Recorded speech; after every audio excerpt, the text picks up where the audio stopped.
Mi gente, you already know who it is. It's Danny Limelight. And I need all of you to subscribe to According to Woods podcast on Facebook, YouTube, and all other platforms.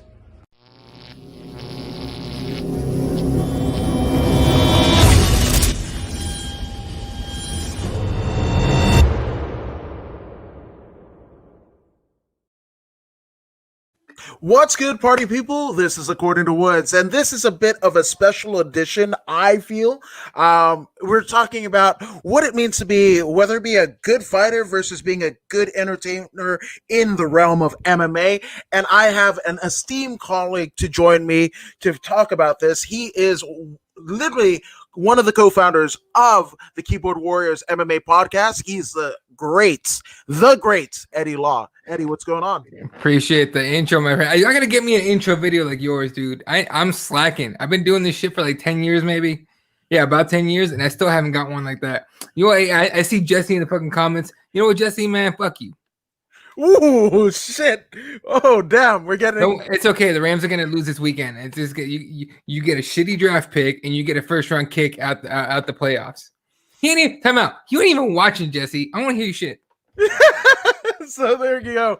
And Stuart Campbell goes, hello, boys. Good. What's up, Stu? But damn. So... there's a couple things that kind of made me want to kind of explore this because, again, we had none other than Glover Teixeira, former light heavyweight title contender. I mean, John Hackleman said the hardest person he had ever had to hold pads for, basically gripe about the light heavyweight title contention picture, right? And then I thought about Curtis Blades, and Curtis Blades is similar plight in terms of like basically getting pissed off that Brock Lesnar jumped in the front of the line and fucking pushed DC after DC beat Stipe.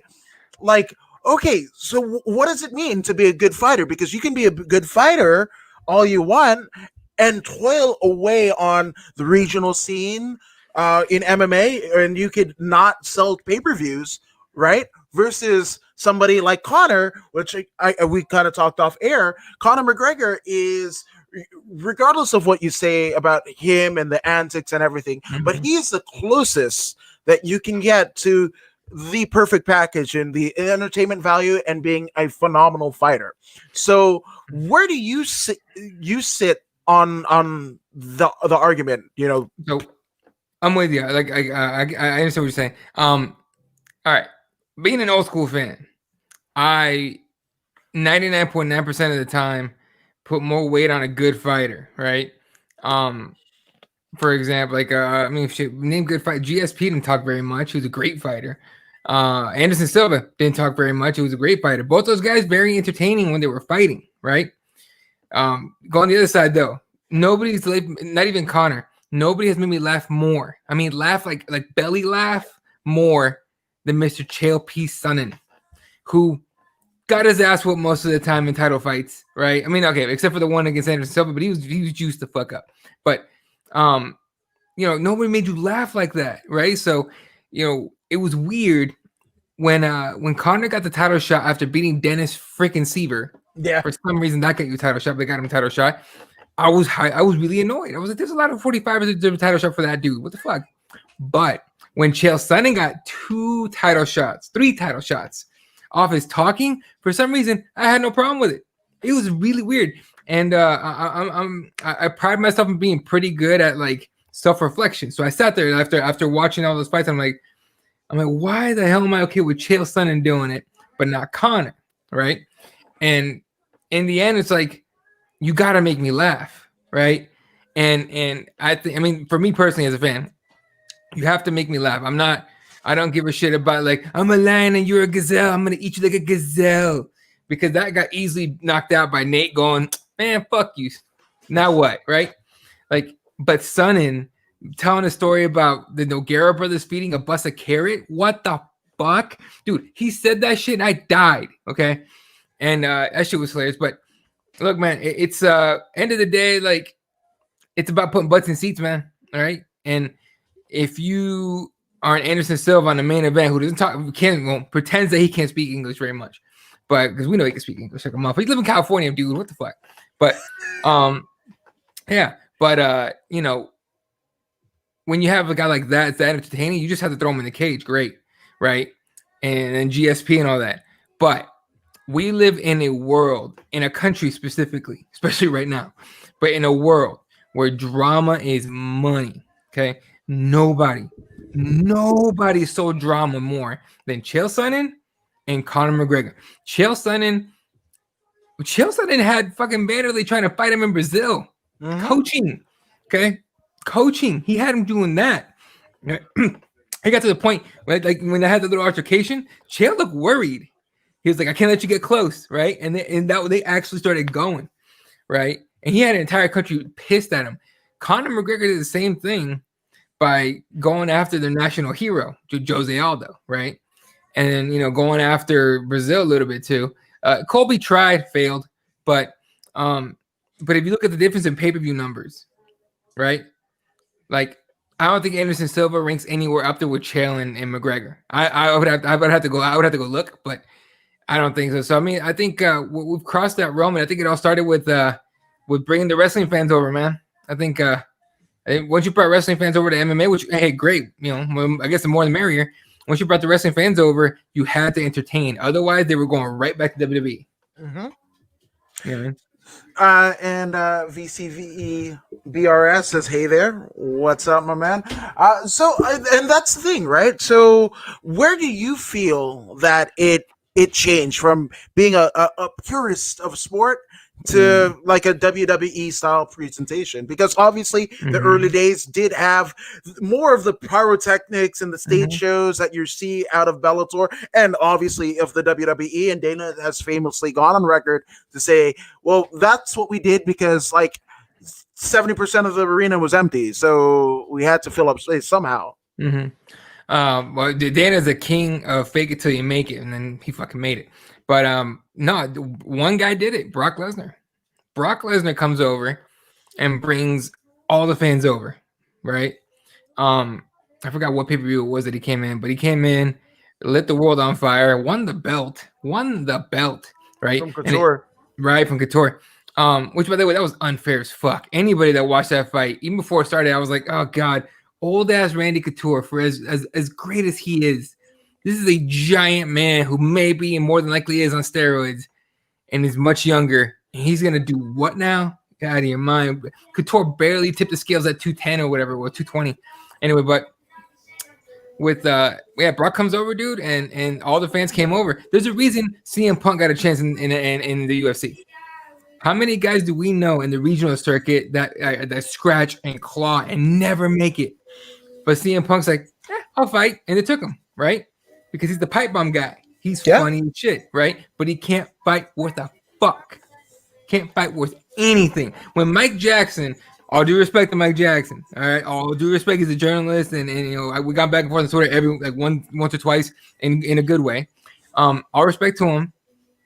Mike Jackson made CM Punk look like a punk straight up. Like, and it was bad. It was pretty bad. And so, like, we all know CM Punk has no reason to be in there, but he brought the fans over. So it was Brock Lesnar, I think, brought it over first. And then now you have guys like, you know, I don't know who's gone over from MMA or the UFC to WWE. What you were saying? Who's gone from the UFC to WWE besides Brock Lesnar? They're going back. Ronda. Okay, there you go. Ronda, right? Ronda. Right. So Ronda, the crossover deal, she goes over there. I had at that point I had not tuned into it. Was it a Raw? Was it Raw that she came in? And anyway, I had not tuned into a WWE event in forever. And it's like, you know, the rumor comes out. It's like, oh, Ronda's gonna be on and whatever. I'm just like, okay, I just want to see it. And I remember we were live on our on a Friday night show. I think Monday night show. It was a Monday night show we were doing. And I was like, I was talking to Jesse and Fred, and I had my TV on with WWE on it. And I'm just like, yeah, she's not gonna come out. And some you know, all due respect, I don't know her name. This Asian broad had just won some match, and all of a sudden it's like, I don't give a damn. You know what I mean? And I'm like, get the fuck out of here. And Ronda pops out. I'm like, oh, we're crossing over. So at some point, these guys started crossing over back and forth, right? And so entertainment is I mean, it's what we're watching fighting for. You know what I mean? Like, otherwise, you know, what are you watching? Olympic boxing? It's not fun to watch. I'll tell you right now. I used to be that kind of a purist when it comes to boxing. Like, guys, watch Olympic boxing. You're like point. That's all it was. It wasn't like savage knockouts like we get now. You know what I mean? No, 100%. And VCV wants to know, kind of off topic, what do you think about Perzaka's entertainment and fighting? He's crazy to watch, and rumor is that he's going to fight Dominic Reyes soon. That is a fucking fight. That is a fight. People are sleeping on that fight. Like, more people need to be excited about that. Prochaska's a bad dude, first of all. Like, who did he fight last? Not too long ago. I mean, it was definitely one of the Apex. Fuck, I gotta put that out of the doldrums. I got you. Volkan Ozdemir, UFC 251. Oh yes, that was that. That was that second round knockout, that one hitter quitter. Yes. Yeah. All right. And then before that, one hitter quitter on CB Dalloway and Ryzen, however you say that shit. Yeah. Same thing. Fabio Maldonado. This guy is an assassin. That's why he's fun to watch. But he's also like just a bad dude. He's cocky. He's entertaining. It's like Johnny Walker before he broke his shoulder, like busted his shoulder, like celebrating. That dude is entertaining during the fight. Who do you know who just fought? Michelle. Fucking what's his last name? God damn it! He just fought. God damn! I'm just gonna drive me nuts. For something, whatever. But there's dudes like that fight that during the fight are entertaining and shit. The Diaz brothers we love because they do a Stockton slap. Fuck you. Now what? Nate putting it on Michael Johnson and then like telling him like, "Hi, I stung you," like to his face. That's entertaining. That's entertainment, right? So it's like we got all these different kinds of entertainers, and it makes the sport better. Oh man, but if you ask me like, what do I prefer?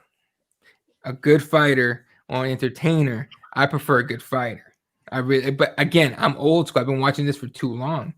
You know what I mean?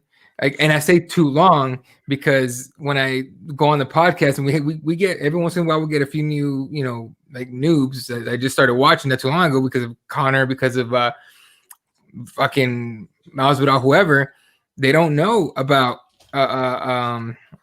Chuck Liddell. They don't really know about a GSP. Man. They don't know, dude. I had to explain to someone what the GSP Matt Serra fight was about, and then and I had to explain who Matt Hughes was, and I was just like, it was almost like explaining to a child, like to like a 12-year-old who's a big fan of LeBron James, who Michael Jordan was, and why he was the GOAT. What do you mean? LeBron's fucking huge, all this stuff. He's got 4 titles and 5 MVP, 4 MVPs, 5 MVPs, whatever it is. We all mean everything, but right. But you need to watch some YouTube on Michael Jordan. Look up Jordan and Kobe Bryant, rest in peace. Yeah, dude, it was like that. So it was weird, but I'd rather watch a good fight, man. Because we've seen big time talkers get in there and get mauled, right? It's not fun. No, not at all. But then again, in terms of the vitality of the sport, right? Because that's the thing, right? The entertainment value, right?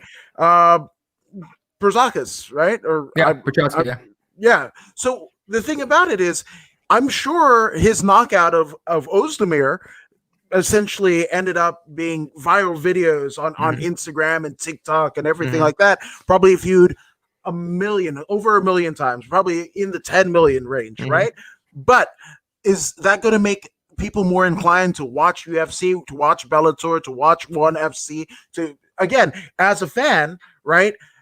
Essentially, the UFC is paying you down for $1,200 a month. If at the very least, if you buy every pay-per-view, ESPN plus UFC Fight Pass, so that's $1,200 to $1,300 just on UFC alone. That's not even the zone. Yeah, that's not even the zone. That's not even if you've got something to ONE, bare knuckle, whatever the case may be. And I think you brought up a great point. I believe it was the last Keyboard Warriors show, and just bundle the whole thing up like the WWE network. But again, Dana just wanted to be on ESPN so bad that he literally gave him the cow and the fucking milk. Yeah, and Yeah, and it's because it doesn't really super affect him as much as he used to. Like he doesn't have I mean, he has ownership stake, but not like as much as he used to, right? He got his 400, 500, whatever million for himself and whatever unknown number he got beside that. You know, but yeah, I remember I think you were the one that brought that up in the chat too, where it was like the ESPN thing, man. Like people understand how big ESPN is.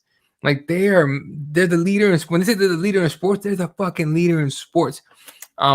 Fox Sports can try all they want to. They ain't catching up anytime soon. They're trying, and I get it. They're picking up guys and all this stuff, but you hear Stephen A. Smith is an ESPN guy. Max Kellerman, you need to look at Max Kellerman rap. All right, this dude, he could rap back in the day.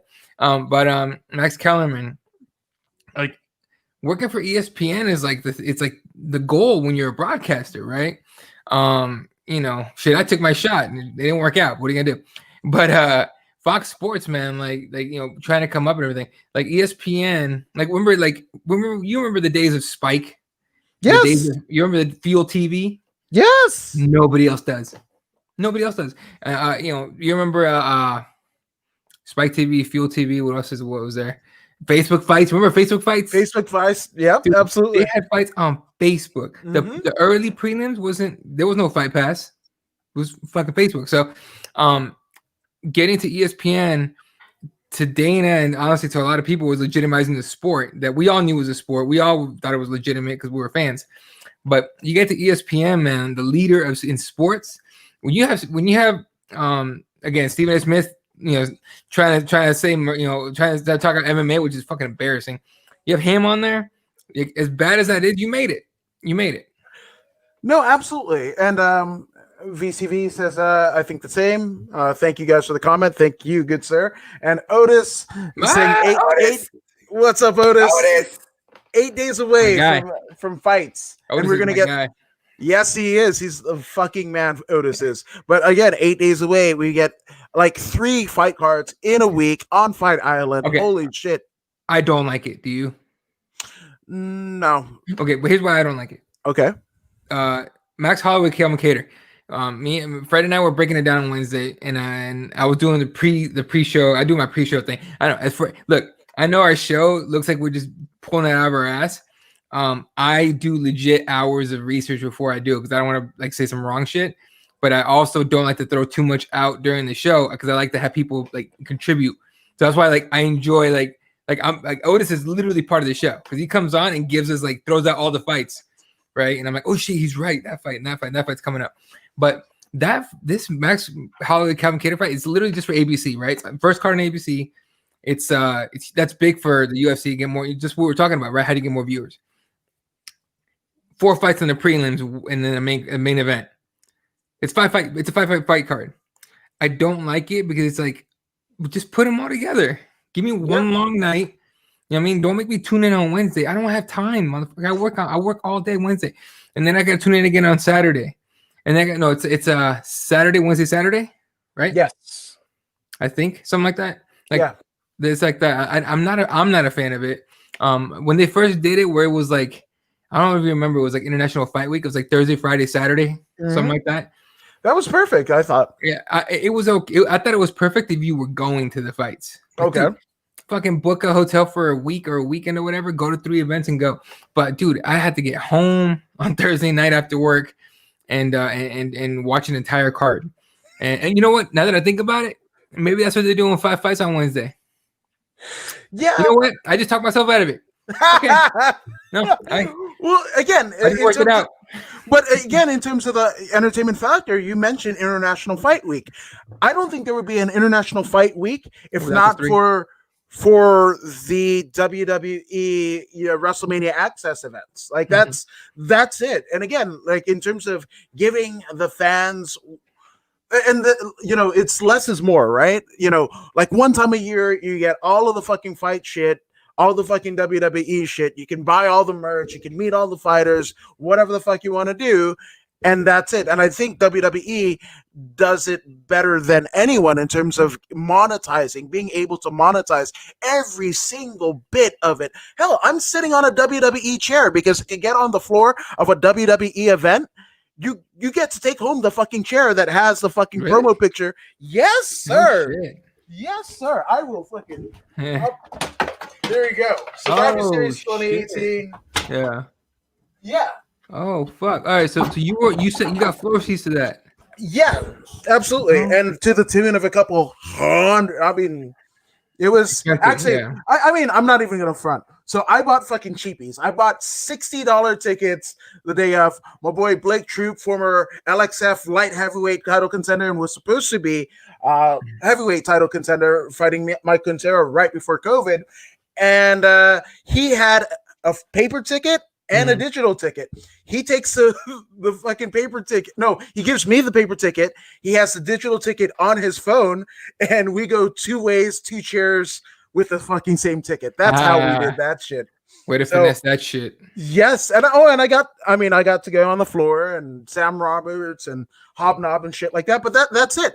The capturing the fan experience, right? And I don't think any promotion in MMA history has been able to, monetize the way that the UFC does. And even going with, ESPN and having fights on UFC Fight Pass and ESPN Plus and everything like that, you're gonna curtail a lot of your viewership. That you're basically saying fuck the fans, because essentially you're getting the money regardless of whatever, whether the fans pay money or not, or whether they're happy with the product or not. There are still people in the middle of America that will rather pay $60 to $80 for a WWE UFC pay-per-view because they don't have internet access that can't access you.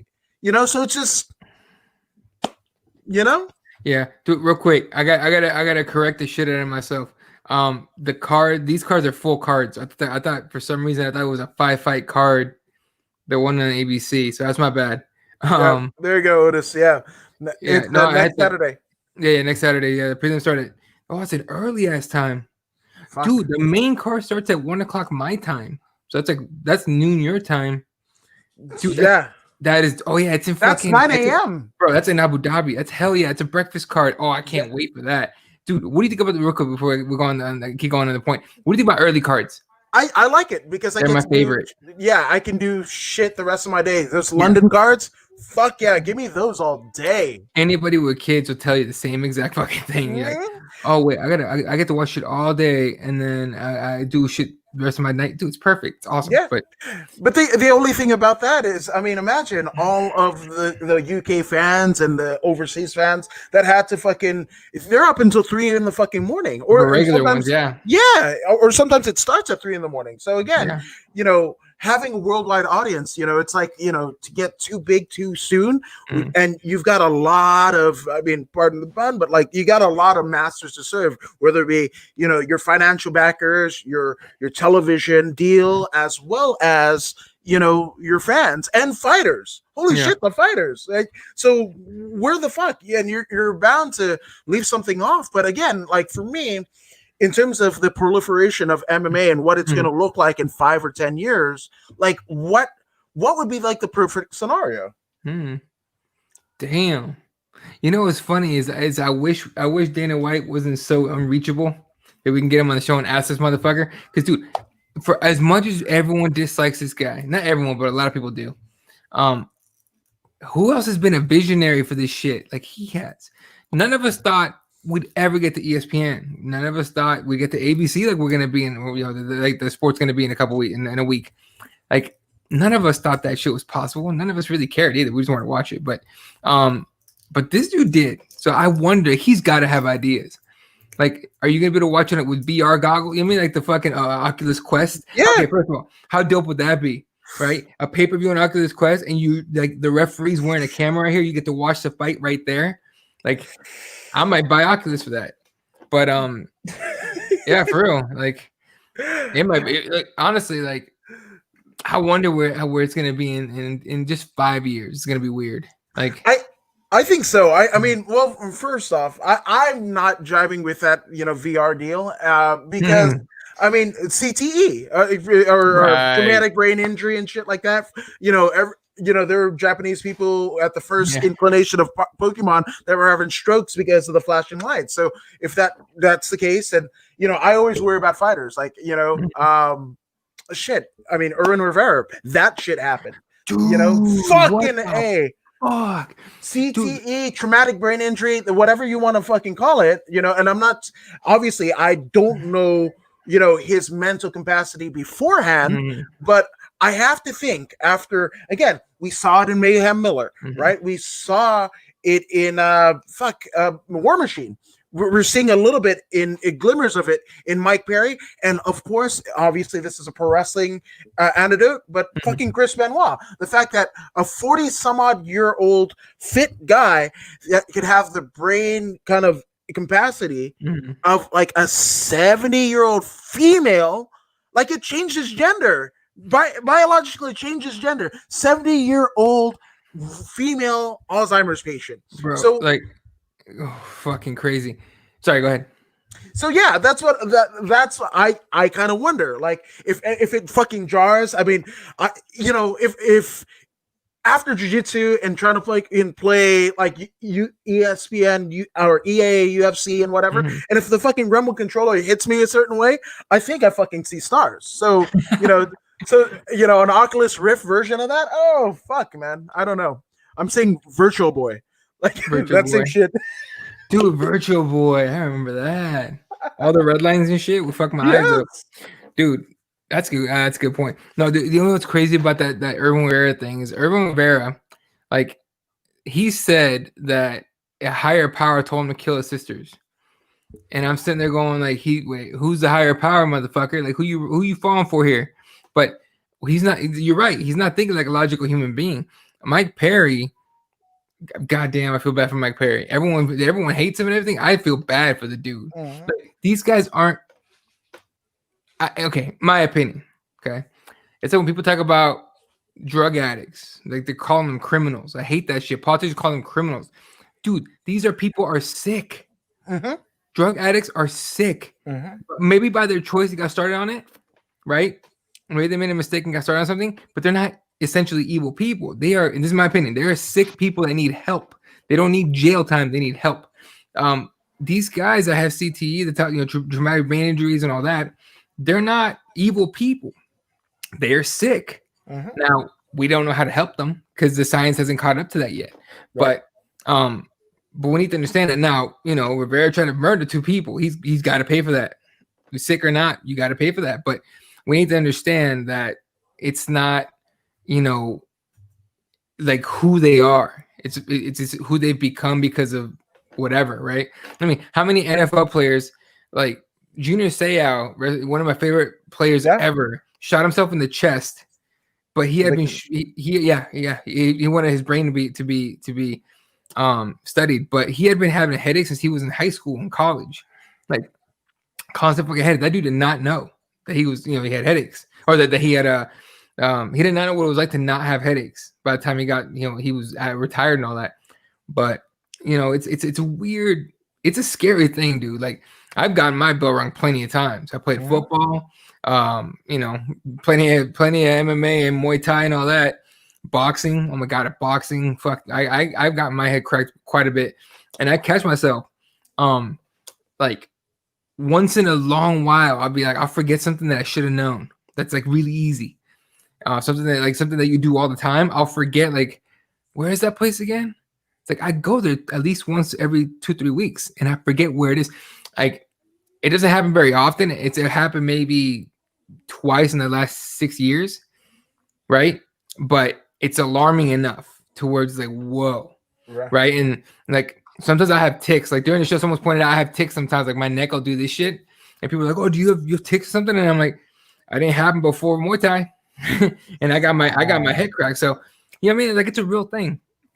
And so, like, I have kids and everything. I have a boy, a son, and I'm just like, my girl always asked me, I can't wait till he's playing football. I'm like, whoa, 1 second on that shit. Yeah.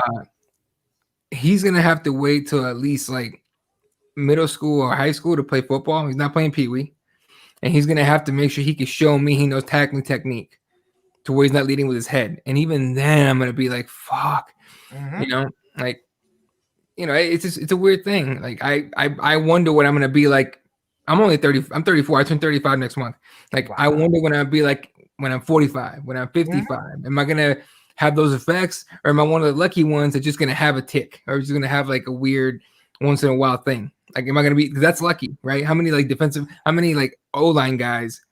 Like, and Brando's in the comments. All saying is TBI is a real problem among military vets, dude. How many of these guys get blown up in war and come back home, and it's not just PTSD. It's not just like traumatic brain injuries, man. Yeah, exactly. Like some of these guys get hit with is it EIDs? IDs? IDs, yeah, IEDs.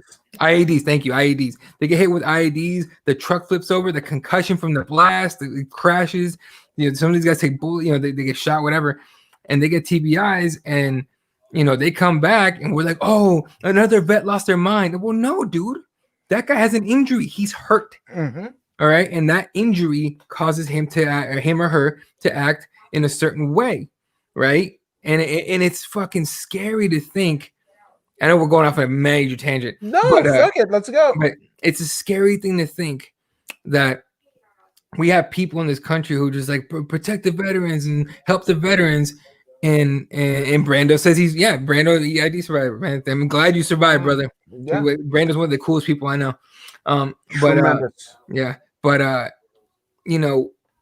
We don't take care of these people. Go to the VA. Motherfucker, have you seen how bad they get treated at the VA? Oh, my dad was a vet. I mean, that was where we'd have to fucking pack a lunch, 10 a.m. and he wouldn't get seen until like a quarter past midnight.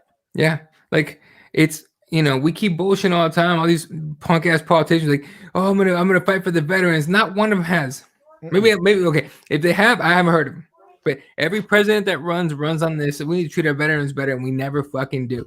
Let's fucking. I know we're past the MMA thing, but God damn it, motherfucker! Like something. Do something for these people. I think it all relates, right? I think it absolutely relates because again, similar brain trauma that's happening, right? And then also, if we can't even do for our vets, what the fuck is a 50-year-old fighter that has been in at the very least 3 5-round wars, right? That might have a couple $100,000 or $1 million behind him and does the fucking same thing. Like to me, and to me, what MMA will look like, and the entertainment versus whatever, people are not going to give a shit, right? Imagine you remember being a fucking fan of wrestling in the 80s, and by the time you became middle school of age, all your heroes were dead, all of them. Dude. I can't watch fucking pay-per-views from fucking 80 some odd whatever because everyone is dead. Oh, what's his name? Ramon. Razor Ramon. Razor Ramon. Yeah. Have you seen that? Have you seen any videos of him lately? Like he's better now. Way better thanks to DDP. But but that's the thing. How many? Again, when people with the Erwin Rivera story, with the Mayhem Miller, the War Machine, the Chris Benoit, all of these, it's Mike Perry, right? They hear all of these stories, right? And it doesn't matter how well the promotion is. It doesn't matter how well you fight. It doesn't matter whatever the fuck. People are just gonna fucking tune off. Like for me, as a lifelong wrestling fan, I mean, honestly, wrestling is the only reason why I got into anything combat sports because Bret Hart, Randy Savage, 87. Then you take that. Okay, they fight in a ring. Okay, Mike Tyson, Tommy Hearns, Julio Cesar Chavez Sr. They fight in a ring. Dan Severn comes and fucking fucks up Owen Hart on WWF TV. Oh, he's the ultimate cage fighting champion. Let me get a UFC tape. So again, wrestling to me is everything. But again, there was a time that even I, after the Benoit murders, I fucking turned off for the first time in my life. Right? So that's the thing. Where are we going to be if we, even with all the, John Jones could go on a winning streak. Israel Adesanya could fucking wreck everything. To me, I think by this time this year, he might be a 3-division champion, conquering the craziest fucking divisions in all of MMA, right? His current championship now, he's going into the Blachowicz fight for the light heavyweight. And yes, I think he goes and either fights Stipe or John at heavyweight for the title, making him arguably the greatest fighter. I mean, to me, who the male GOAT is, There's no fucking disputation if he's able to, obviously there's a lot of things that have to fall into place, but if that happens, and again, Israel Adesanya lay claim to 3 different fucking divisions and the hardest fucking divisions in all of MMA in the premier organization of the league. How can that motherfucker not be the GOAT? I mean, look what Connor's been trying to do that shit. He got the 2 belts. He thinks he's the GOAT. No one calls, literally nobody but his fans call him the GOAT. And he was like, he's trying to fight for the 70 belt. I mean, this is like a couple years ago, but still. Is it the other day he started trying to make his case for being the GOAT, and I'm saying, like, shut up. I don't want to hear your shit. Like, relax, Connor. Like, you're one of the best, one of the greatest, but you're not the GOAT. The Izzy dude, Izzy doing that would be incredible. Dude, how crazy is it that the bar gets set higher all the time? John Jones arguably is the male GOAT, right? Or the GOAT overall. You can make that argument. This depends on where you put the steroid thing. That's where it depends. But I think he's the GOAT. At least the male GOAT, right? Obviously, Amanda Nunes, you can't pass her right now. But in order to get past John Jones and the GOAT status, Izzy has to beat Blachowicz, and he has to move right up and take the heavyweight belt. 3-division champion, and then you could pass Johnny Bones, but that's so crazy, dude. This is a nutty sport, man. Dude, it is. Like, sorry, real quick, I've been one thing. I remember I heard about Benoit, and then I knew like the next night was a wrestling event. I think it was SmackDown. I remember it was Raw because that was supposed to be the pay-per-view on Sunday. They did the Benoit tribute memorial. Show. Yep. And I watched that whole thing. I was like, God damn, dude, the fucking Wolverine. I hadn't watched. I had just, because Eddie had just died not too long before that, and I was like, I had just stopped watching it completely. And I remember Benoit died. I was like, I got to tune in for this one. So I watched the whole thing. Literally that night, like, details start leaking out, right? And after that, you couldn't find that show anywhere.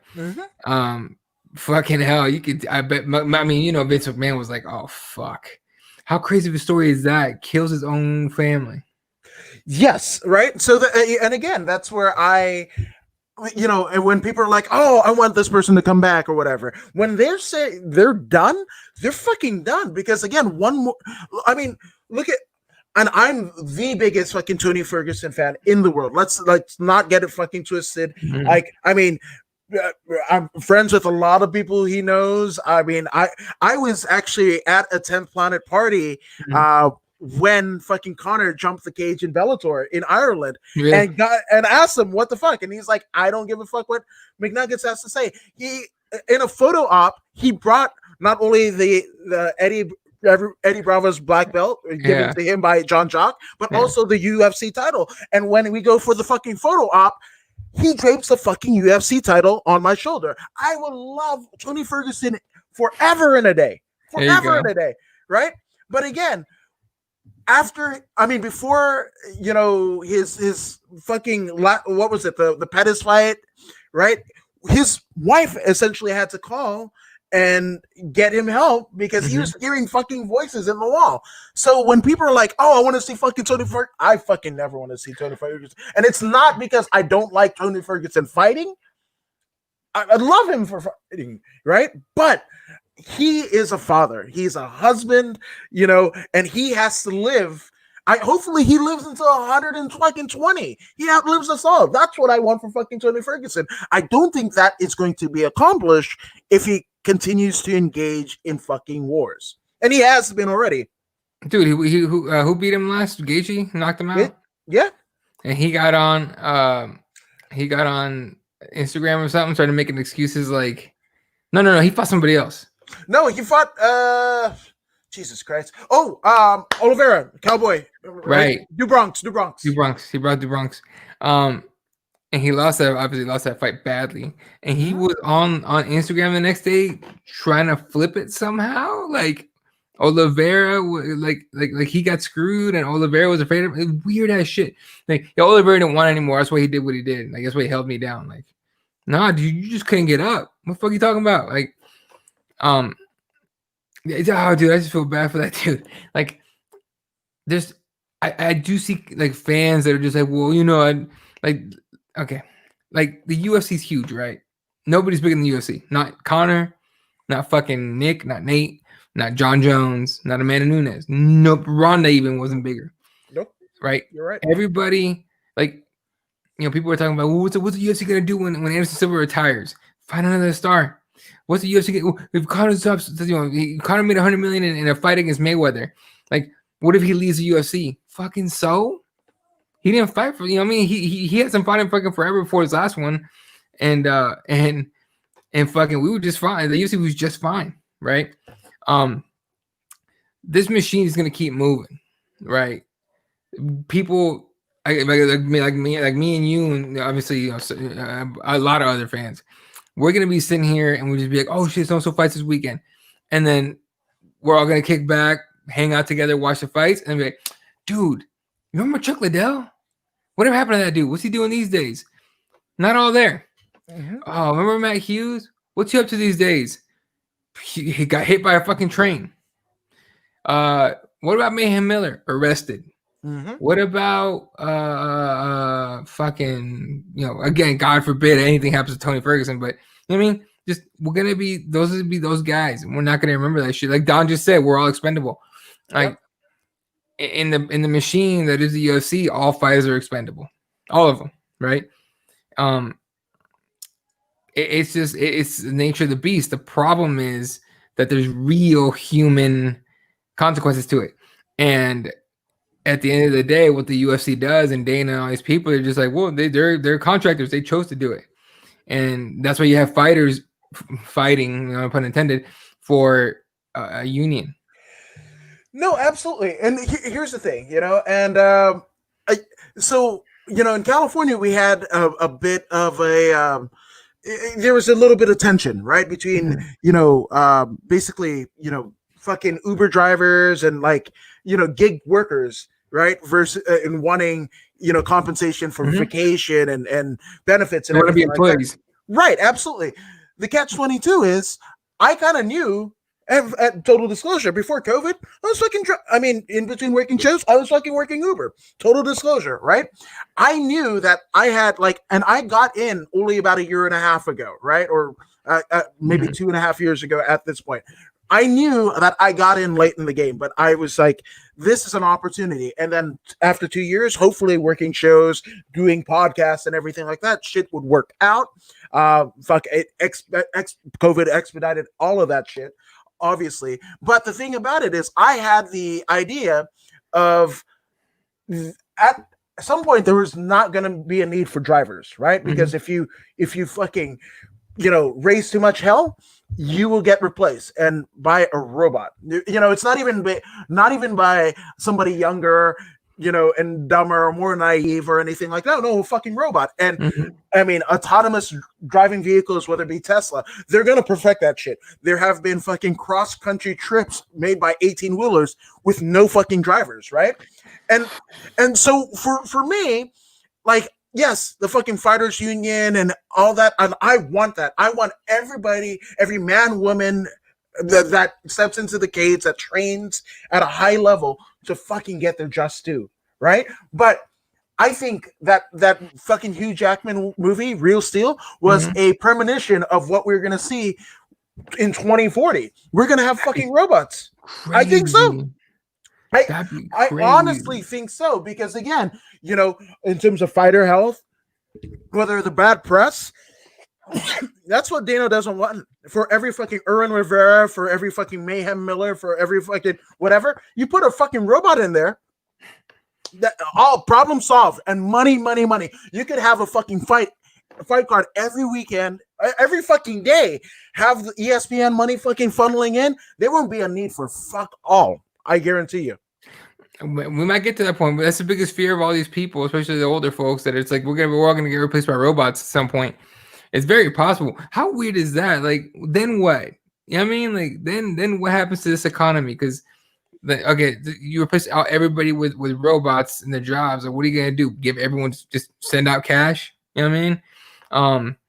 Oh Jesus! How we just revealed the first robot tour guide, the cell phone people? Huawei, yeah. Huawei? Yeah. Thank you, John McGuire. Yeah. Yeah, absolutely. That Dude, that did happen. there's fucking, I don't know about Cali, but I know in Arizona we have these white vans that roll around. They drive themselves, and I forgot what they're called. But I was like thinking like, man, we should just take on one of these days, and I just haven't wanted to hop on one yet. But you see them on the street, and I'm just like, nah, fuck Wait. all that. Are they so in Cali? Well, this is kind of mid city LA, right in between Hollywood and like the fucking regular part of LA. There's actually fucking like DoorDash robots with wheels that you try to fucking dismantle that motherfucker just keeps on going. Okay, so right before COVID, I was in LA, and I went to a hotel. I got one of my boys. His wife works for a certain hotel chain. We don't get paid by them, so fuck him. But I'm not gonna give him the advertising. But it was a certain hotel chain, and so his wife hooked us up with a major discount. So I ended up at a really nice hotel, right? And so my girl's like hungry, and it's like, and I just looked on their TV, and it's like 24-hour food service, and you can order whenever. I'm like, oh fuck yeah, hell yeah! So I ordered a bunch of shit, and then you pay through to the room and all that, and then like they come in the door, and you get like a weird sound at the door or whatever, and so I open it, and I'm looking around like, what the fuck? And I look down, there's a robot, and I stood there, and I'm like, the fuck are you? And then it like opens, and then there's a fucking. We ordered like cookies and chips and like nothing. We didn't order actual food. We ordered like cookies, chips, and stuff like that, soda. And I'm just like, and I grab it, and it fucking like thank you, good night, and it closes the top and it rolls away. And I literally watched it like almost like you're watching a girl that was a short skirt, big old butt, like walking down the fucking hall. I'm literally like, what the fuck? And I come back in. And my girl's like, what happened? And I'm like, dude, fucking iRobot just visited us. What the fuck was that? I shit you not. We were there for 3 days. Yeah, we were there for 3 days, 2 nights. I have never ordered more room service in my life. Just to see this fucking robot work. I'm like, what the fuck? Like, it tripped me the fuck out. And I'm sitting there going like, all right, it's over. It's over. We're all getting replaced. It's fucking done. Like, no, but those truck drivers, the semis that are like, was it Tesla or whoever it was that was doing it? Yeah, scares the shit out of me because I've seen humans drive it. Like, in my line of work, I have to deal with truck drivers all the time, right? And like 18-wheeler guys, they're awful. Not all of them, but most of them are fucking awful drivers. And I'm just like, man, you're gonna put nobody behind that wheel. It better be the best robot ever.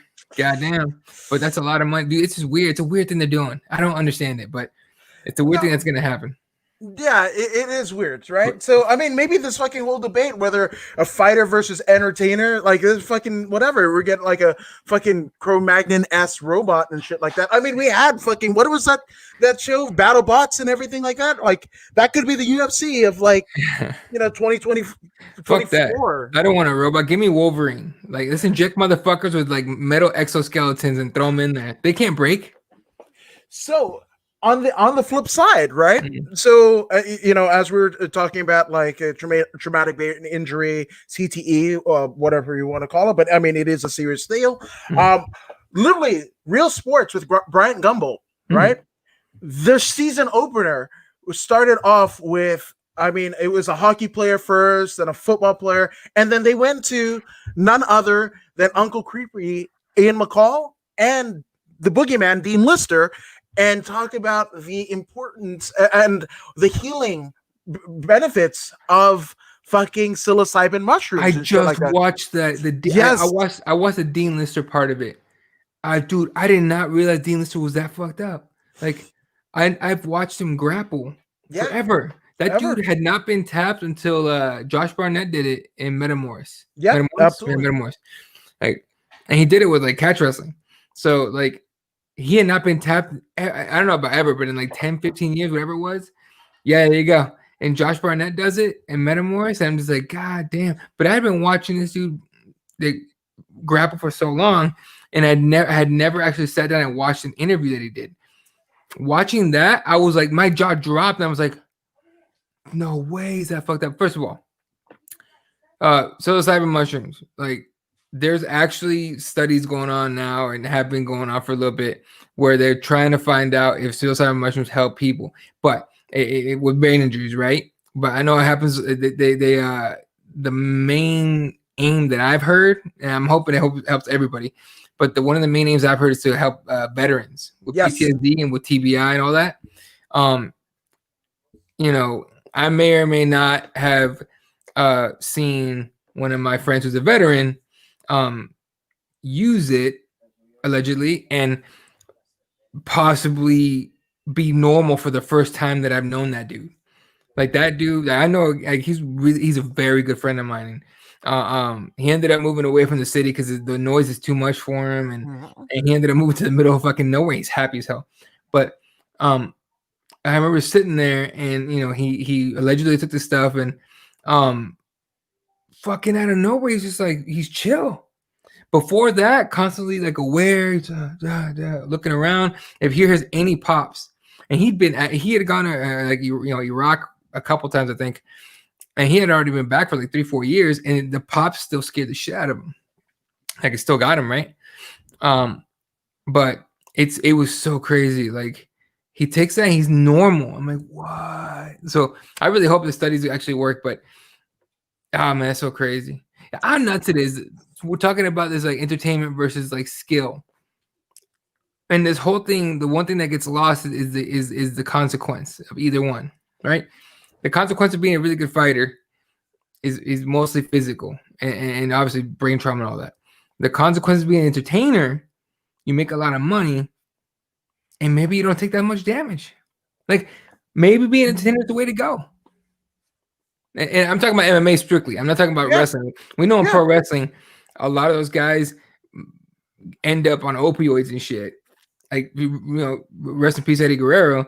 He fucked his body up with a bunch of shit that he did, and you know, ended up passing away from basically he destroyed his body. But I wonder, dude. I wonder what the best, what the right answer is of what you should do.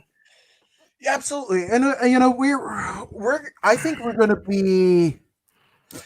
I don't want to fucking cast a fucking dark cloud or whatever, but I mean, we might have a MMA version of the Benoit tragedy, and then people are going to go, "Oh, what the fuck," right? And it's gonna be so crippling that it's going to have the WME IMG management fucking company that is the parent owner of Zuffa and UFC to be like either cut bait or drastically decrease the the presentation and offering. Like I actually cringe, and especially in like Erwin Rivera, you know, you and I, we both have friends. Everybody in the fucking chat has a friend that's a fighter at the very least on the amateur circuit, right? And when they train, they're like, "Oh, room full of killers." I fucking cringe. Because again, it's gonna be that it's gonna be that one, and there's gonna be a killer. And what does the mainstream media that a lot of the fucking casuals will kind of buy into on what this sport is, this form of entertainment is, and go like, "Oh, UFC fighter." Anytime an MMA fighter at any level gets fucked up with the law, something, whatever, domestic violence, whatever, they always say UFC fighter because that is the brand that everybody knows. It's synonymous with the sport of MMA, right? So, fuck, man, like the consequences, that is so crucial. Yeah, fucking. There was one recently too. I forgot somebody, and this sucks that it happened. I think there was a rape somewhere. And they said it was like it was in Florida. I don't know if it was in Florida, it was in California, but it was one of those places. And it said, "Oh, you know, MMA fighter." It stopped saying UFC fighter, luckily, but it said MMA fighter, whatever. Turns out he never trained. Right. He's just some asshole. Anyway, but yeah, dude, the fact that people call I train UFC is a real thing. I know we joke around about it. I've spoken to people who's like, I'm like, "Oh, do you train?" "Yeah, I train UFC." And I go, "Say what?" Like, "I train UFC," and I'm like, "Yeah, well, okay," and I'll entertain it. What part of UFC? "Oh, everything. Do I UFC? I UFC." I'm like, "Oh, fuck me." Like, no, but like I stopped. I don't spar anymore. I haven't sparred in 6 years, 5 years, for one reason, and he's been out of PFL for a long time, but I was at both Gaethje Palomino fights, and as media, right, and I watched the war they went through, and I was like, holy shit, that's crazy, and again, I'm still a fan, so I'm like, god damn, ooh shit, what the fuck, and I'm tweeting it out, and I'm writing up my articles and all that shit, and I fucking I sat around and Gaethje did a scrum just like at the end of the cage, just sitting there, and he did like a mini scrum. And I sat there and we all asked him a question here and there, but he was already slurring his words, right? And I'm just like, oh, that's going. So I remember asking him as he's walking away. I didn't even write an article, but I was just like, hey man, how many times do you spar? Like, how many times did you spar for this fight? Or, and he said a fuck ton. I forgot the number. But then I asked him, what's the last time you sparred?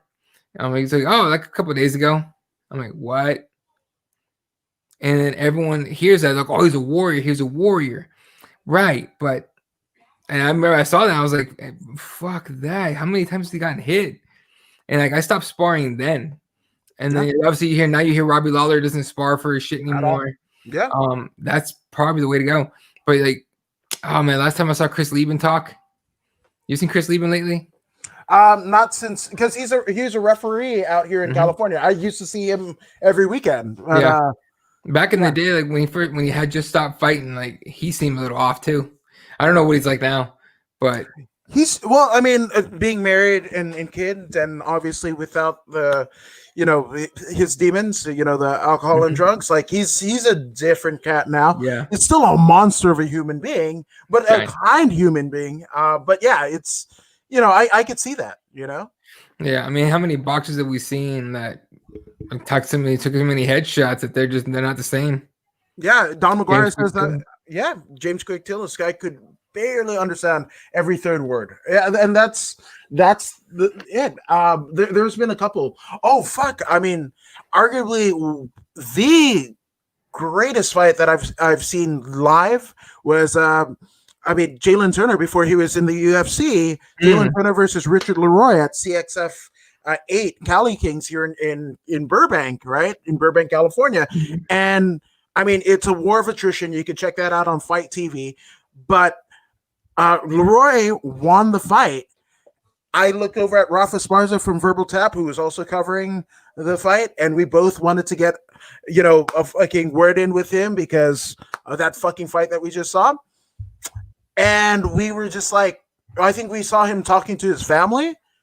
Wasn't good. So we were like, and we had enough. I mean, and that's the thing about it. Like any asshole reporter would be like, yeah, I saw some that night. We're just like sticking a fucking microphone in his face and everything like that. And it's just like, no, I mean, what's it going to do?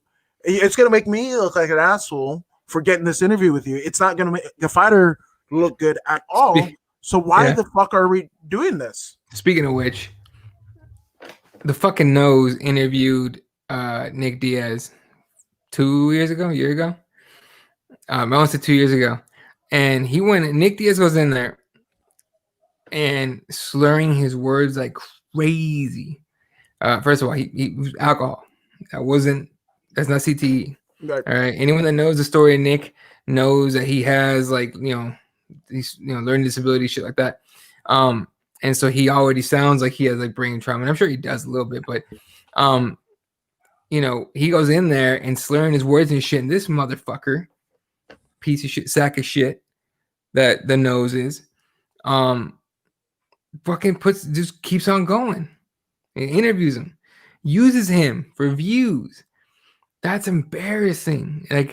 And people wonder why athletes hate the media. You think Nick Diaz watched that the next, a week later and was proud of that, happy with that? No. There's a reason why Dana White hates the media. Oh, okay, Dana White hates the media because Luke Thomas has no problem calling him out. There's a reason John Jones hates Luke Thomas, right? I mean, Luke tried to ask him a question. He's like, I don't like it, so I'm not gonna answer your question.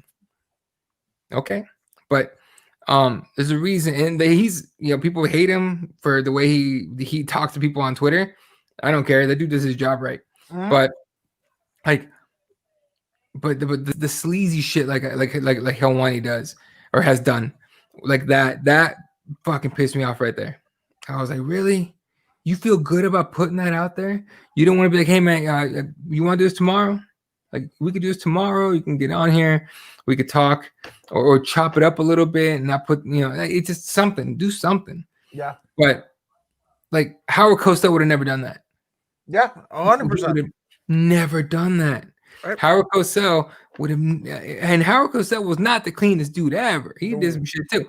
But Howard Cosell would have never done that. And this dude thinks he's a Howard Cosell MMA. Come on, dude. Howard Cosell was at the very least a decent human being that wanted to make box, that wanted to that would have never done that. I don't think that should bug the fuck out of me, man. That bummed me out. Like, first of all, I haven't watched The Nose in a long time. Even before he left the. I'll tell you what. The last time I watched The Nosey shows when he cried online for 2 hours after he spoiled UFC 200. Right? Oh yes, that's yes, and they kicked him out. They kicked him out, didn't it? Yeah. They banned him, and Howard Cosell. That's right, Brando. Howard Cosell. Yes. I'm here with Muhammad Ali. Yeah, yeah, dude, fucking, he went on there for 2 hours crying about it, and people were just like, "Oh, he's a pussy" and everything. I'm like, that is a scared man who thinks his career just ended. Mm-hmm. All right, look, don't get it twisted. I will never, more than likely, never get credentials to go talk to Dana White. Okay. I'll never, more than likely, get, or a lot of people won't. Most podcasters won't. Some do. Fair enough. But the way you make it in this game, in this podcasting thing, is you got to be entertaining. You got to get interviews. And you got to be entertaining for sure. But the way you another way to do it is you got to have access, right?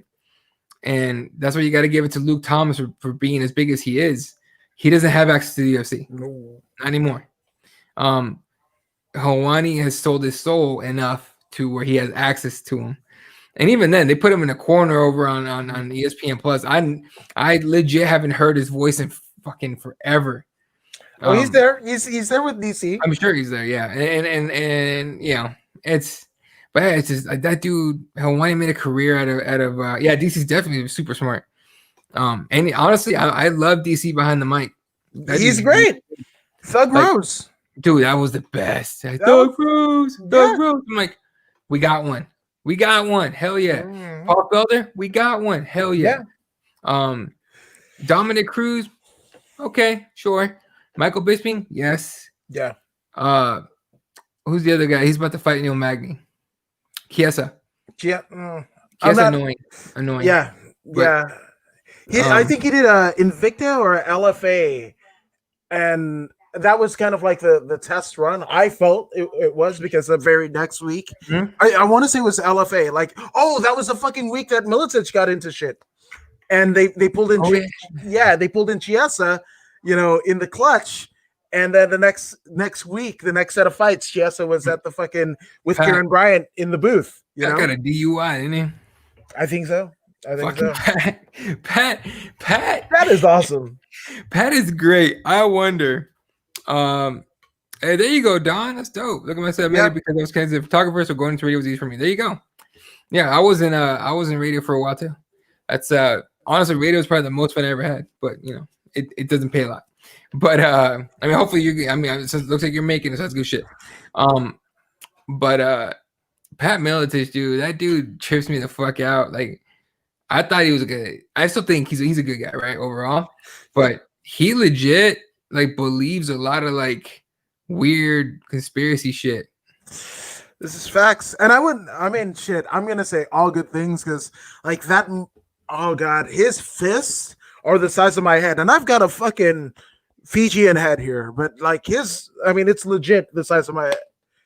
What in the fuck is it? Yeah. So Pat Milicic, look, man, we're not the same human beings. That's a different guy. Agreed. That's a different human being. Yeah. Anyway, sorry. I know we keep getting off topic and shit, but yeah, it's weird, man. This thing that we watch is this MMA. You know what I mean?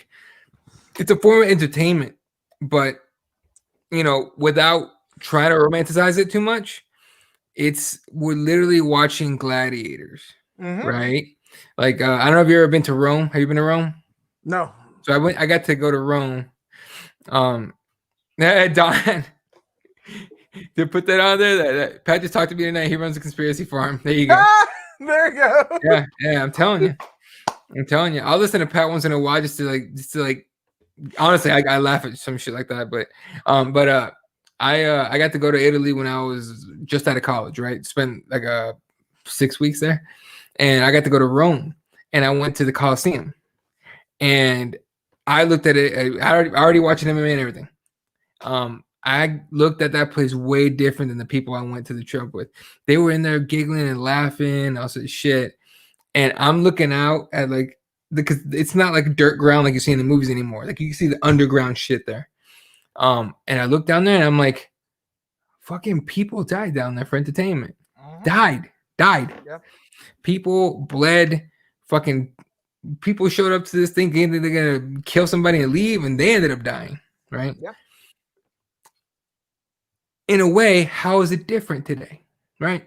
How is it different when you have in a different way, a Chris Benoit losing his mind and whatever was going on in here and killing his whole family and then himself?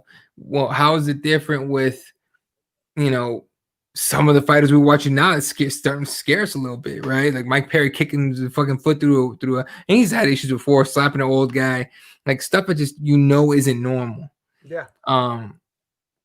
Tony Ferguson having like his wife, I think she got like a restraining order on him and called the cops on him and shit like that. Like these are all warning signs, right? In a way, that's almost like a death. In a way, right? They come in, they get beat up to entertain the hell out of us. They beat somebody else up to entertain the shit out of us. We enjoy it, we love it, we cheer their names, we root for them. They come out of the cage with a fucking gold belt that's cheap, the made by the cheapest fucking bidder, lowest bidder. And I don't know how it works, but these belts are ugly. But they hop out, we're rooting, all that sort of shit. Fuck, I was there when Nate beat Anthony Pettis, and I was like, fuck yeah, shit like that, right? And both of them got beat up. All right, I guess Don's got to go. Let me answer this one real quick. One question: if you had to paraphrase your walking the sport into a statement, am I walking the sport? Yeah, like your experiences. Like if you're trying to encompass everything that you've learned and gained from the sport, what would it be? What I've taken from MMA as a whole is that we learn more about being human beings because we're down to like the bare bones of who we are as animals, I guess, as beings, right? Like it isn't, it's literally two people get in a cage, they get locked, and it isn't, who has a better, car, better outside job, who has a better house, who has the higher status in society. It's my fist versus yours. And we're going to do this shit for 5-minute rounds until one of us goes or these judges like decide.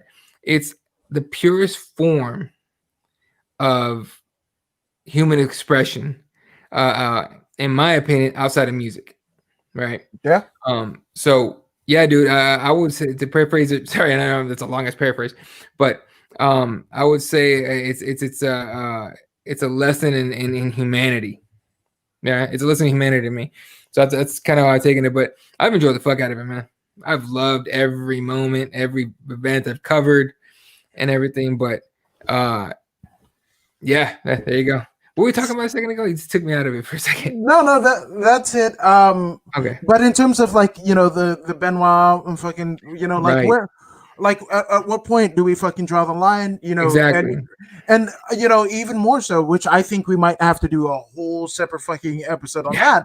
But weight cutting, that's another fucking thing that you're close to fucking death. Anybody that, I've seen it in gyms where people will have a weigh-in photo, like, and they're about to fucking hit the bars or fucking grapple jiu-jitsu. Like, that's like fucking taxidermy. If you have a photo on your wall of a fighter at weigh-ins, that's fucking taxidermy, because you're seeing somebody like literally on the brink of death for your entertainment.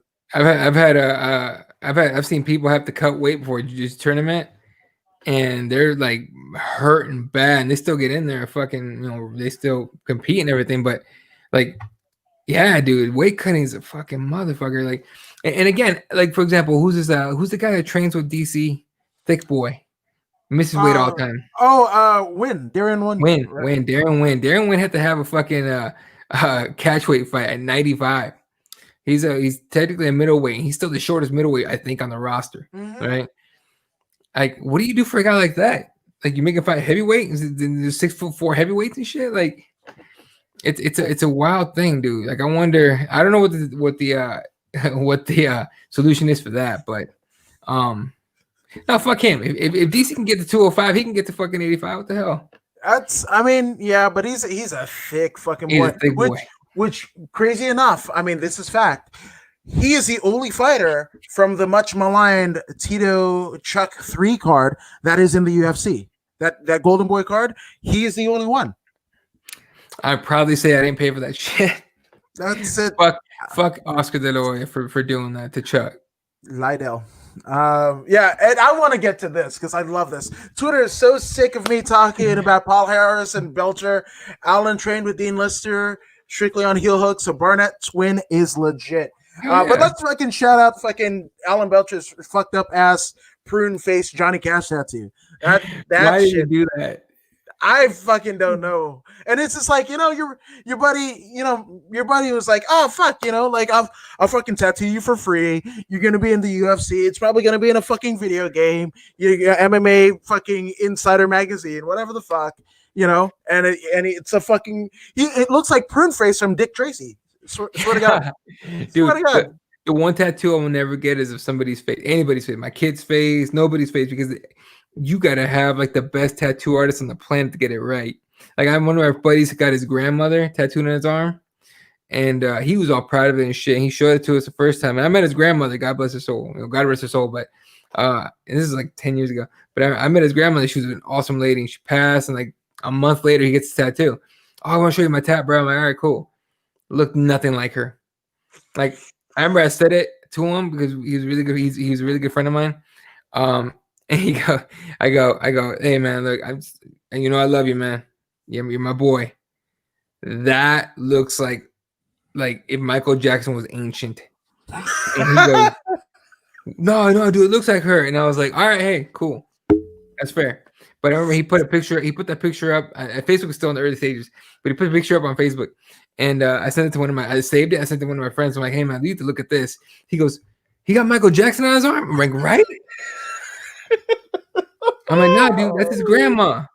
That's his grandma. He goes, that ain't his grandma. What the fuck? Like, yeah, dude. Yeah, like Steven says, a tattoo for a beer results. That's exactly what it is. 100%. I mean, I tattooed guys in prison. What the fuck? It's the same shit. Yeah, it's same fucking shit. Color. I've got Crayola somewhere. Whatever the fuck. With tattoos, you get what you pay for, man. Spend the money. Unless, I mean, a cool fucking way to get the most out of, you get a fucking $20 shit tattoo and just gain a shit ton of weight, and then it's like a fucking piece. Shit. What's funny is I got tattooed. I have 6 tattoos maybe, and I got them all when I was still in except 200 pounds. I ballooned up to 240 a couple times now, and the tattoos didn't look any weird, but there was stretch marks all around it. It was weird. But I was 240 in July. I'm down to 204 now. And I appreciate that. But I'm just like, it's funny. As soon as I hit the 205, 204 range, I'm like, time to get tattoos. So I got like 4 designs I want to get soon. So but yeah, it's funny. Like, yeah, get a tattoo and then gain a bunch of weight. Yeah, I don't have fucking tattoos, but I got eczema, and I look like I have a tattoo and vitiligo all the same. It's all fucked, So oh shit, you don't have any tattoos, man? No, and it's crazy. So I mean, my mom's side of the family from Fiji, right? So I mean, if you're gonna fucking tattoo, you got a fucking whale's tooth and all that shit. Japan. I'm not that fucking guy, man. I'm just saying, like Paramount High Chief, you got some flowers for me. Like, can we do this fucking thing? Like a grass skirt or something shit? Like, let's do that. I got one on my biceps, and I remember when I was going in there for that, I was like, everyone was like, oh, it's gonna fucking hurt like hell, and I was like, shit. I'm like, fuck, all right. So I went in there, and I was like, ain't that bad. So then I got one on my left calf recently, maybe in the last 7 months or so. I got one on my left calf, and it wasn't super crazy, but it was more detailed than I normally go. Mhm. And I was like, but again, it was my calf. I'm like, that's not gonna hurt. Oh my fucking god! I've never asked for. I have a bunch of tattoos, and I've never asked for a break on any of them. And on this one, I'm like, hey, bro, give me a second. Like, do you have a joint or something? Because I'm hurt real bad. But yeah, dude, I need to get more tattoos. I don't have tattoos. I want I got a shit ton of fucking t-shirts and shit. There you 'Cause go. that's yeah. So Dude. that's Okay, real quick, because someone hit me up about it on Sportscaster. It wasn't even on like the YouTube show because I couldn't put the comment on the screen, and I saw it after the fact. But on Sportscaster, where I also stream Keyboard Warriors live, somebody goes, "Is all you have all your clothes represent?" And I hadn't thought about it, and so I did laundry a couple of days ago, and I looked through all my shit. Yeah, pretty much. I have so much represent gear that I get that I thought it was wild, dude. I was like, fuck, I need something else, man. And luckily I have a few shirts here and there. So now I've been like forcing myself to wear other stuff. But I can't bullshit. This is comfortable for me. So yeah. I'm at the weird one because I mean I guess I can say that here, but Vintage Grappler. Vintage Grappler. That is my brand. Yep. Yeah. So I mean, I'm at this deal of like, do I have my own shit or the fucking t-shirts that I've had since like 2001? And I'm at this weird fucking crossroads. You know, my wife is like, fucking get rid of these shit, Goodwill, whatever. But like, I mean, I'm at the 200 mark, like well over. Like I was at like 200 plus t-shirts like 3 years ago. Damn.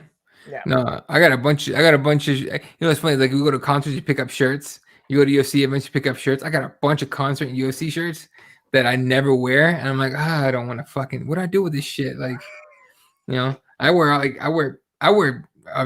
all my represent gear all the time and everything, and to the gym, everything. But yeah, no, fucking, no, dude, you doing your own brand? Like, that's betting on yourself, dog. Do it. I mean, shit, yeah, man. That's it's a weird one, but and that's the thing. I've said maybe on all the podcasts that I've done, I think I've only done like 3 times. This would be the 3rd that I've actually like whatever. Because for me, I was just like, oh wait, let me just like do like Rogan, right, with on it, right, and just like not say I'm whatever, but like Rogan will fucking slip on the fucking ads. He'll be like, we here at On It, oh motherfucker, I got you. I wanted Vintage Grappler to be a thing. And you know, we have obviously, like you were saying, you know, you got fucking UFC shirts and shit like that. You know, your favorite fighter, your friend that might fight and shit like that.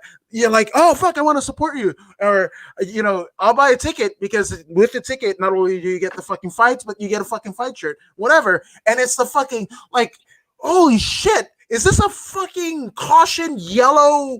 Like, what the fuck are we doing here? Right. There's a snake eating a gerbil. What the fuck are we doing? The affliction shirts. Yes. So for me, I was just like, you know what? Let me fucking make some cool shit. And again, I understand Dana White's plight into wanting to get the fucking ESPN and shit like that because again, to get to a point where if you're not an MMA fan, that you rock this fucking shirt, this hoodie, or what have you, like that's some different shit. And again, going back to the original statement, right? What is going to happen essentially in the sport? Like, are we going to have more entertainers and whatever? I want to have some shit, whether you're a fighter or whether you're not, whether you're a jiu-jitsu head or not. You just like who'd have thought that fucking Fila, what was it? Fila and Carhartt? Those are fucking like Carhartt, like the shit that your fucking granddaddy that was a fucking farmer. Kids in fucking North Hollywood are repping that shit like a motherfucker. Yeah, dude. Here's the thing about you're right. Like I think one of my kids was wearing a Fila the other day, a Fila shirt. It wasn't even a shoe, but it was like Fila. I'm like, where the hell did you get that? And she's like, oh, one of my friends got it, whatever. And I'm like, dude, that used to be the lame brand. That used to be Champion. Champion used to be lame. Kmart. You got Oh. champion at fucking Kmart. Dude, I got a champion backpack right next to me. For real. But like dude, it's so weird. But doing your own shit, like here's what people don't understand about like small business stuff, right? Like you gotta support the people that you know, like your friends, right? Yeah. One of our friends does I don't know what you call them, but it's like meat boards, and she puts them on Instagram. It's locals here in Phoenix, and she puts them on Instagram, and she always does to do like giveaways and shit. And she was like, hey Mal, you know, and I repost all her shit on Instagram. I'm like, fuck it, buy. Like I have friends that have companies that do, you know, different things. I'm like, hey, let me send you some shit. I'm like, no, send me the link. What do you mean? I'm like, no, send me the link. You gotta support the people you support. Yeah, which just wants to support you, because you know, we ain't Walmart, dude. We ain't fucking like, look at all the small businesses right now that are going out of business, are hurting. Yeah. You know, they're not getting any help from anybody. You know, you gotta do your best to support local. So, and small stuff, and especially your friends. Like I told you before, I'm like, send me the link, bro. Just send me the link. I got you. Yeah, I appreciate it, and that's the shit. I'm gonna fucking rep fucking Keyboard Warriors for life. No, that's it. So I want to though, because I know you got a lot of shit to do, but in terms of what you would like, right? Let's say if we get the fucking rubber meets the road, and you got the fucking like complete package, right? What would it look like, right? As somebody that could, you know, command the audience of the casuals, as well as fucking satisfy the insatiable need for fucking fuck up fights as the fucking hardcores do. Like, what does this whole scenario look like? What weight division do they compete at? On what do they have, whether it be politically or socioeconomically, to represent, to again garner fucking buys for pay-per-views or ticket sales when we get those again? What does that look like? You might as well just stop, not said any of that, and just said Conor McGregor. Like, for real, look, man. And again, for some reason, people think I'm a Conor hater. I'm not, just because I'm a Nate Diaz fan and Nick Diaz fan and everything. Like, I am not a Conor hater. I enjoy watching this motherfucker fight, and I give him all the credit in the world for becoming what he's become. Nobody else, aside from Ronda, and even Ronda, right? Like, we're just waiting for Conor to get in the movies now. But, you know, even Ronda, like, she crossed over to wrestling, she crossed over to movies, not that great, but still, you know, was there. But Gina Carano, dude, nobody made, Gina Carano lost her fucking mind apparently. No, it's kidding. People are mad at her. I don't care. Have your opinions. I don't give a shit. But who else has gotten boxing fans to pay for a pay-per-view on a fight where everybody knew what was going to happen, but you bought it just in case it didn't? In case this guy landed that left-hand punch, right? And he did it with a microphone. You know, after remember the was it like the 4 city or 3 city, whatever it was, a bunch of cities. 4 cities. Yeah. The press tour. It was like LA, Toronto, fucking whatever else. New York. I think Ireland was one. I don't remember if Ireland was one, but still. Like that press tour. In the first stop, Conor was caught off guard, right? Right. He showed up with a suit, and he goes up there. They don't give him a microphone yet, and he starts dancing.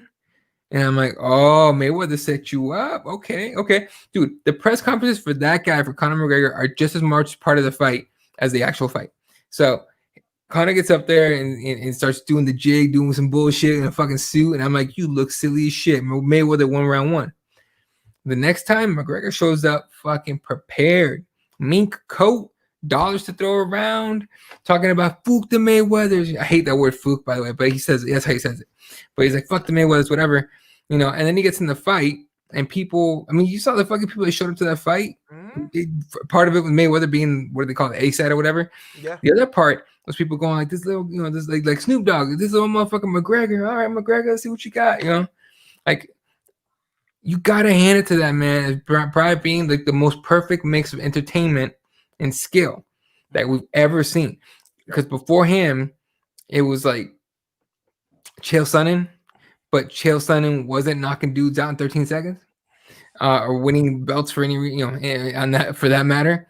I got to give him credit. It looks like, if you ask me what the perfect mix of that is, it would be, right now it's Conor McGregor. And he not afraid of moving up weights, up and down, right? I think in the future, though, I think what would be bigger than him will be a heavyweight that can do that. Tyson Fury in boxing, okay?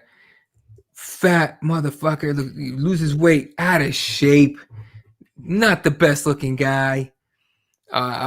Fights, an Adonis like fucking Wilder, and makes him look silly. Arguably beats him twice. Arguably should have won the first fight by decision. Second fight finished him, right?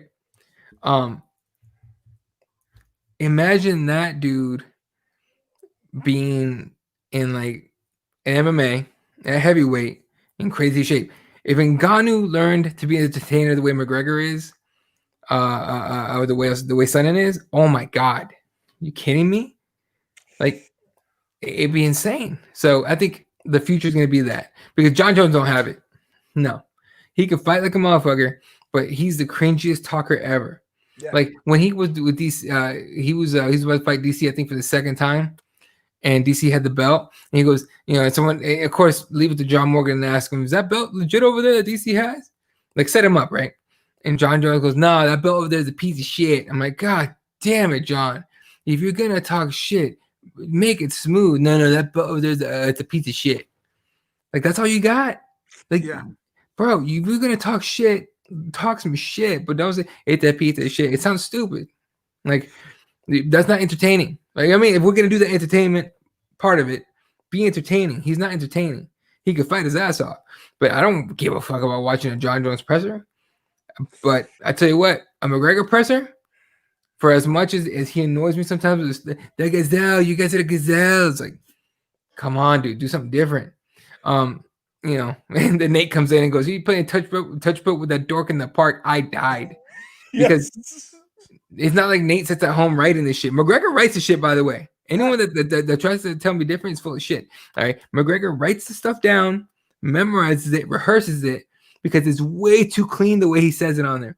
Nate didn't even think about it. He goes, "You playing fucking touch boat with that dork in the park over there, the ponytail." That's how you knew. Fuck you. How about that? That's how you knew he was off the top of his head. Not the cleanest shit, but fuck you. How about that? Yeah. You know what I mean? That's pretty dope. But no, I think, like I said, I give, as much people think I hate him, I don't. I give McGregor plenty of credit for doing what he's done. And at the same time, whether intentionally or not, growing the sport. Yeah, no, I think it was absolutely, at least Conor, whether Dana knew it or not, that could be, disputed. Whether, whoever the Cage fucking Warriors CEO was, that can be disputed. Conor McGregor knowing what the fuck, when his, again, this is like a Johnny Cash, fucking Sam Phillips, in Walk the Line. If you're going to be fucking laying dead in the fucking gutter, is that the last fucking song you're going to sing the same shit everyone else did? Right. I think the minute his dad fucking fired him from a fucking plumber's apprentice in Ireland, something fucking clicked in McGregor. Make no, like, that's it. Dude. And fuck, when he won the fucking double titles, that's the thing. They think it's just the UFC double titles. He won fucking double titles in Cage Warriors, which is the preeminent fucking UK-based promotion there is, and especially at that time, right? People that don't watch Cage Warriors missing out. I know, right? Patty Pimblett, motherfuckers. Patty Pimblett. But what did Conor say? What did Conor say? If you think this is fucking badass, wait until I do this shit in the UFC. And he fucking did it. That's why people are so, especially the casuals, but that's why everyone's so like mesmerized by this dude, because he says what he's gonna do, and then he fucking does it. You know who else did that? Muhammad Ali. Gave you the round and how it was gonna happen, and gave you everything. Who else did that shit? Fucking, it's crazy. That's it. It's a short fucking list. It's a fucking short list. You might pull out one other name. Yeah. But that's it, And Steven goes, a lot of wrestlers getting more profits doing podcasts and video streams. That's why Vince put his hand in the mix. Yeah, no, 100%. Oh, Vince has a fucking no. They just announced it this week that they got their version of Twitch, because that was the thing where Really? what essentially happened earlier this year, and one of the female wrestlers whose husband is also a wrestler, she got fired because she wanted to unionize, because what the WWE wanted to do, all the motherfuckers on OnlyFans that are making money off of monetizing their Instagram, TikToks, Twitch pages, and everything like that, were like, nope, that's part of your fucking downside guarantee. So either you fucking quit that shit or you quit the WWE. That's it. But literally, I don't think it was going to happen if not for the fucking whatever. You're not getting a fucking union, but if you want to make a little bit more extra money, well, on the WWE network, it's Vince's version of Twitch, where his wrestlers are playing the video games that they would have been paid like 8 times as much doing it by themselves. That's ridiculous. That's what pissed me off about the Reebok brand thing. That it was like, yeah, you can't get sponsors anymore. That's stupid. Like, what the fuck? Like, yeah. And then at the same time, wants to pay them. I mean, that's how you run a business, right? You pay as little as possible and sell as high as possible. That's how it works. That's why these pay-per-views gonna be $70 a fucking pay-per-view from now on, and he's still gonna shortchange most of the fighters on that card. It's and he'll be like, oh, it's because of the pandemic. No, bitch, we know. You've been doing this forever. You were talking about the fucking numbers. That was your thing. That's your gimmick, was you talking about the numbers. Then that WME fucking money comes. Shut the fuck up, Dana. That's the thing. Yeah. After a while, they said like, we're not doing they're not telling us how much anyone's making. They're not giving us the pay-per-view numbers. Which, by the way, anyone that worries about the UFC not making money, heads up. ESPN already gives them 500,000 buys. That's equivalent of 5,000 buys. Yep. That's how much money. That's what the UFC gets. Even if nobody watches, they get 500K buys. Okay, everything after that is extra, right? So, and I don't know how that money is spread out as far as the extra stuff goes, but the UFC is getting paid every time. Don't fucking feel bad for Dana. Don't feel bad for the UFC. All right. And believe me, every time someone goes, why don't you buy the pay-per-views, man? That money goes to fighters. It fucking doesn't. Nope. It does not. So, just look at the percentages of what the fighters are making and everything, and go from it. At the same time, I run a business, so I understand how this works, right? So, if you're gonna be a fighter, go into it understanding what that means. Okay, that means you're gonna go in there, you're gonna get beat up. You're going to get hurt. You're going to get injured. You're going to win. You're going to lose. And the money is going to be, the good money is going to be hard to get to. You don't go and look, they're professional athletes, right? But this isn't the NBA where the guy riding the end of the benches gets 500,000 minimum. Okay. This isn't the NFL where it's the same thing for the most part. And NBA contracts are guaranteed. MLB, this is, it's over. All these sports have been around for so long, but they have unions that work those things out. MMA doesn't have that. You're an independent contractor. So, I know one of my friends is like, telling me his son wants to be a professional fighter. I'm like, explain it to him. Because if he's not a John Jones, he's not a Conor McGregor, he's not a GSP, Brock Lesnar, he's not gonna get the most. He's not gonna get the most out of his the work he puts in for it. So, it's a sad thing. But I wish more fighters understood what they were getting into. Then we wouldn't have this whole like, well, why can't we unionize? Well, because the top guys don't want to fucking help the guys in the bottom. Nope. No, 100%. And Stephen Tatum, talk about fucked up ass, fight shirts. The whiskey brand, the biggest fucking I guess product of MMA that the populace can fucking consume is Proper 12. That's it. Have you tried it? I like it. I'm not mad at it. I like it. I liked it. I went in not wanting to like it, and I liked it. I'm a whiskey and bourbon guy. I don't like it, and I'm not knocking it. Not knocking it. It's just not for me. I had before COVID, I had a get together, and one of my friends brought Proper 12, and I'm like, why'd you bring that shit? He goes, oh, dude, it's fucking amazing, and I'm like, I mean, I guess, honestly, I don't knock it. Look, I'll even say this about, for example, the nose. Okay, when he got to ESPN, like a lot of people that know what I know about him, what most people that do media know about him, that pay that. And first of all, you don't even have to be part of media. Just pay attention. You'll see what he did.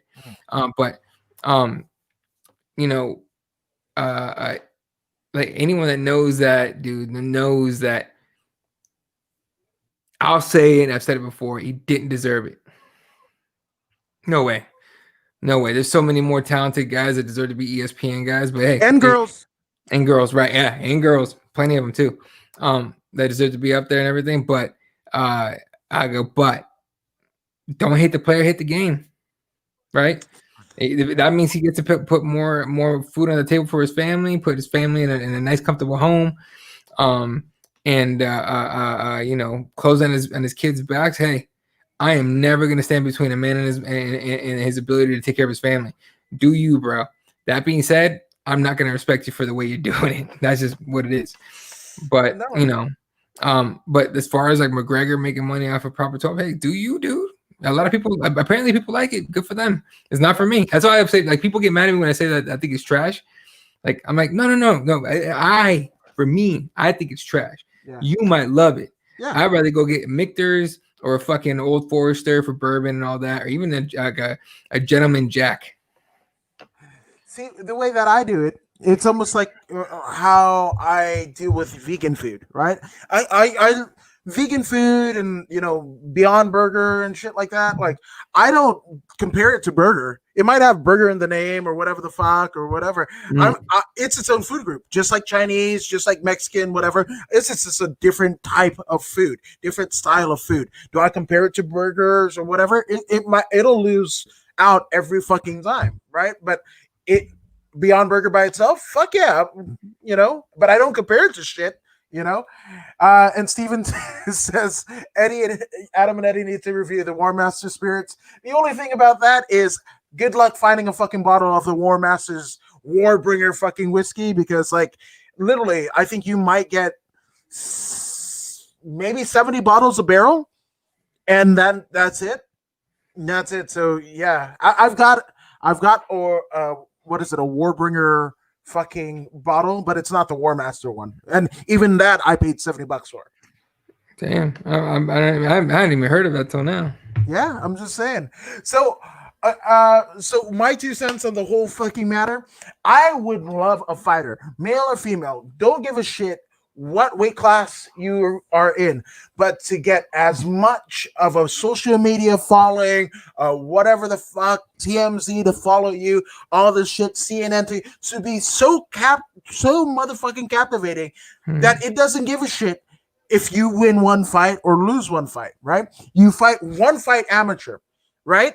And all the shit that you were talking going into that fucking amateur fight, you make it so fucking spontaneous and so fucking memorable that you leave the UFC no choice but to sign your ass with all the clout that you're fucking bringing into it. Fucking tattoo your face. I'm fucking against tattooed faces unless you belong to a fucking tribe or whatever. But fucking tattoo your face. Whatever the fuck. If we live in a world where KSI and one of the Paul brothers can fucking headline and sell out the fucking Staples Center, it can fucking happen.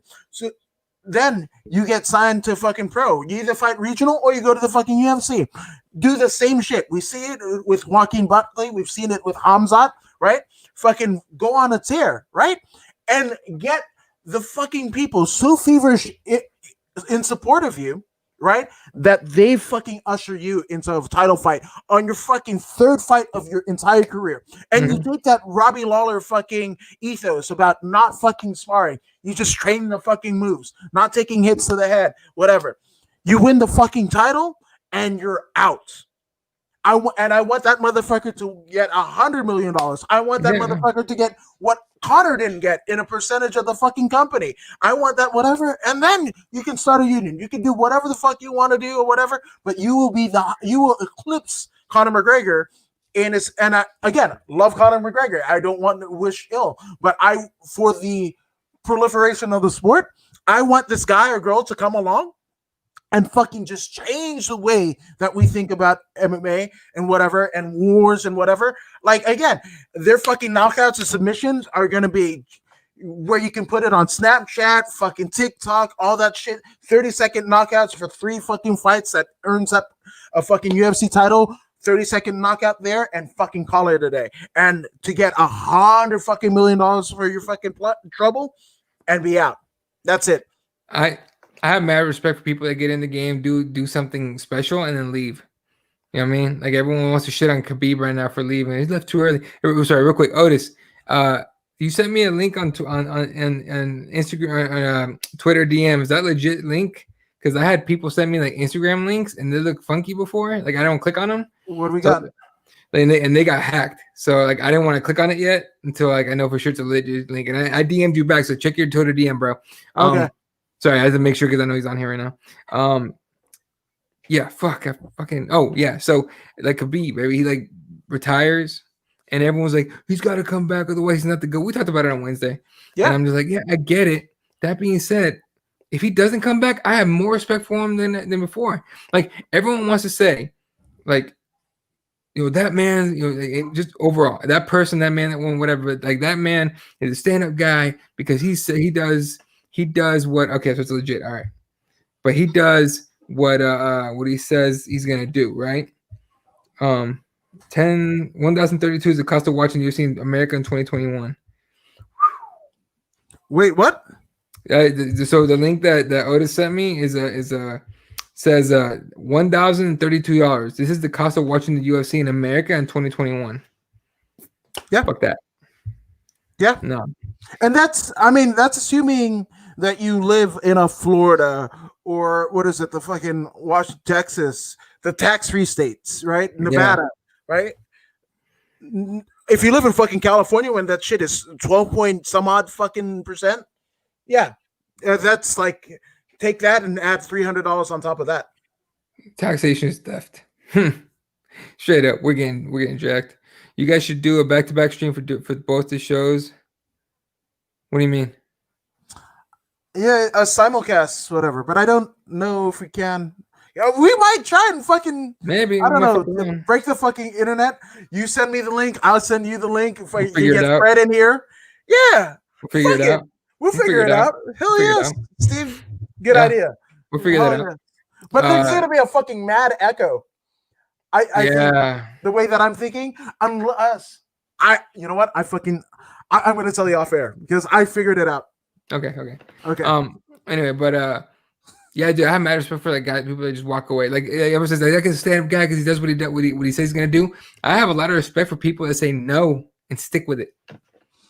Yeah. Like, what about wasn't it Marvin Hagler? Marvin Hagler. He fucking got out like, making movies in fucking Italy. And people were after his ass trying to get him to come back. Like, oh, get him to come back. And you gotta get him to come back. No, the fuck I don't. Hell no. That man knew I get in, I get my money, I get out. Like Connor was saying that before. He was like, I'm going to get in, get my change, and get out. And he's just sticking around a little longer because he likes money. And obviously, he's not, I mean, other than Nate and Khabib, he doesn't have an equal other than those two guys. Yeah.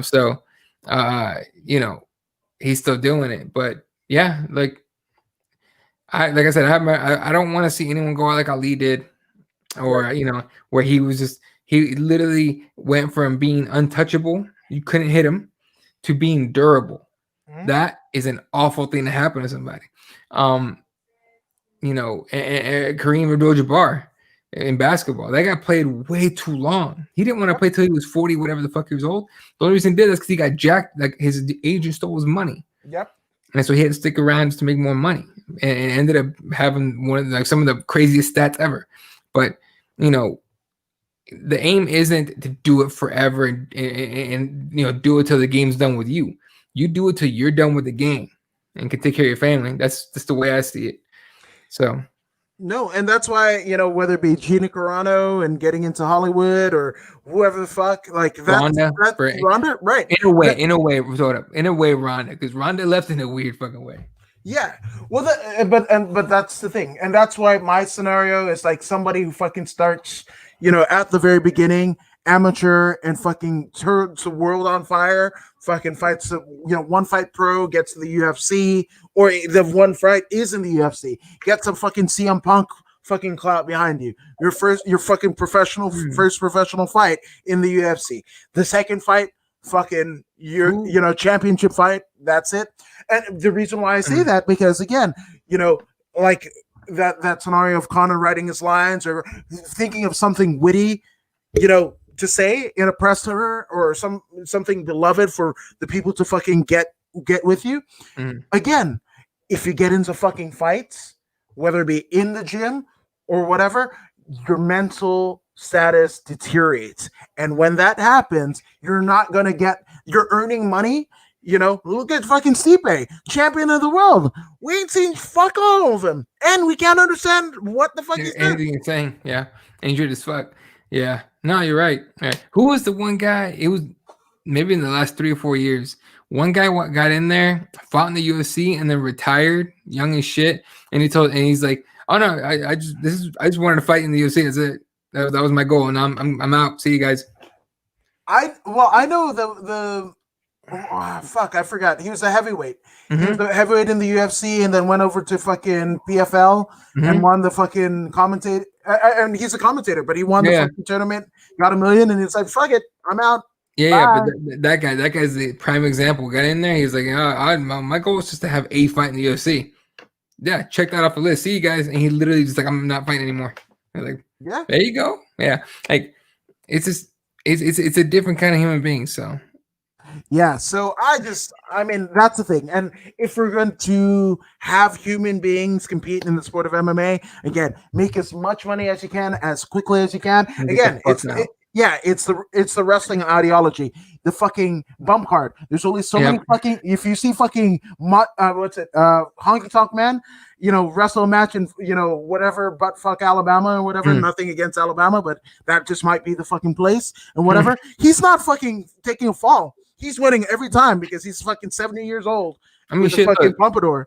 Like, and again, I keep bringing him up. Nate Diaz made millions. If you think that Conor got a lot of money for those fights, 100%, and he earned it.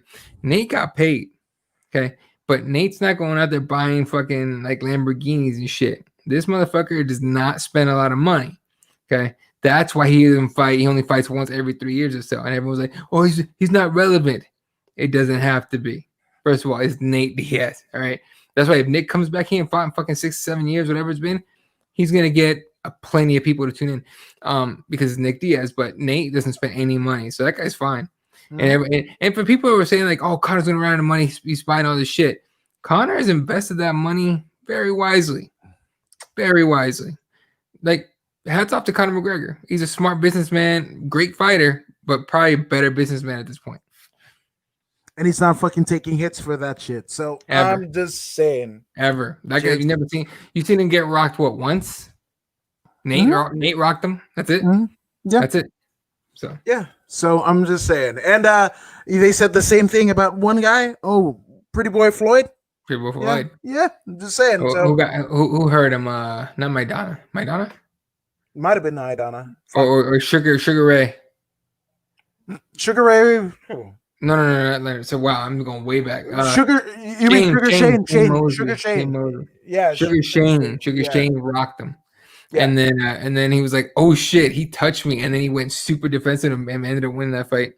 He went super. I mean, that hit was so, momentous that he played defensive for the entire rest of his career. Yeah, absolutely. Dude, when he fought McGregor and everyone's like, "Oh shit, McGregor's landing." All of us that have watched boxing, especially watched Floyd before, I'm like, what? Like, okay, very quickly, because I know it's getting late. I went to someone's house to watch the McGregor Mayweather fight because I was refusing to pay $100 to watch it. Yeah, but my buddy was like, "Hey man, what happened? We gonna come over?" I'm like, "Fuck yeah, I'll come over." So we're sitting there watching it. Everyone around us, when Marco Maidana, there you go, thank you.